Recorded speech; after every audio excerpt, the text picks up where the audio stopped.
এরা যেভাবে নির্বাচনটা করতেছে, আমাদের বিগত দিনের রাজনীতিবিদরা যদি এইভাবে যদি নির্বাচনটা করতো, আজকে এত কন্ট্রোভার্সিয়াল কিছু হতো না।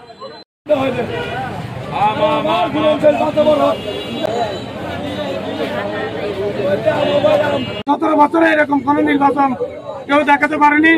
আমরা এই নির্বাচন দেখাচ্ছি। আমার মার্কা হলো গরুর গাড়ি।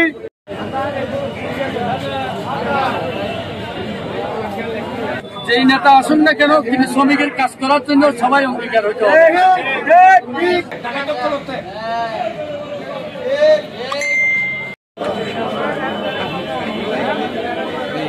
আমার নাম মোহাম্মদ তুফান, অর্থ সম্পাদক। আমার মার্কা প্রজাপতি। আমি এখন পর্যন্ত ভোট সুস্থ চলতেছে, সুস্থ দেখতেছি। ইনশাল্লাহ এইরকম নির্বাচন বিগত 17 বছরের আমলে কেউ দেখাতে পারে নাই।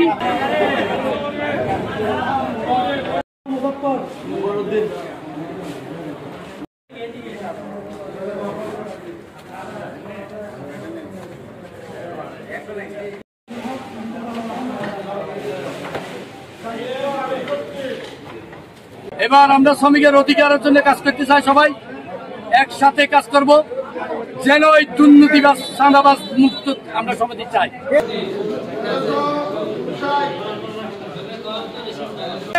দীর্ঘদিন বিগত চারবার আমি সাধারণ সম্পাদক ছিলাম, তাদের নিশ্চয় আমি উপকারী করতে পেরেছি, সেজন্য আমাকে বারবার নির্বাচিত করেছে। আমি এবার সভাপতি নির্বাচিত হয়েছি, সভাপতি নির্বাচনে প্রতিদ্বন্দ্বিতা করছি। তারা আবার আমাকে ভোট দিয়ে পুনরায় সভাপতি নির্বাচিত করবে, এই আশা আমি।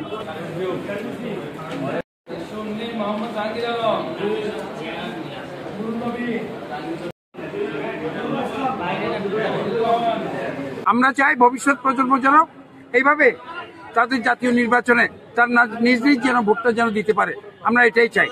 এভাবে যদি হয়, আমি যে মুক্তিযুদ্ধ করেছি, আমার মুক্তিযুদ্ধের সুফল প্রত্যেকের ঘরে ঘরে পৌঁছবে। যদি এইভাবে যদি না হয়, তাহলে আবার যেই তিমিরে সেই তিমিরে আমরা থেকে যাব। আমরা চাই না আগের মতো করে এই দেশে ভোট হোক। ইন্টারিম গভর্নমেন্ট এসেছেন, ইন্টারিম গভর্নমেন্ট এভাবেই যেন আমাদের ভোটটা, আগামী ভোটটা নিয়ন্ত্রণ করে যার যার ভোট শেষে যেন দিতে পারে, সে ব্যবস্থা যেন করে। এর চেয়ে বেশি আর কিছু বলবো না। আমার খুব ভালো লাগছে আজকের ভোটটা।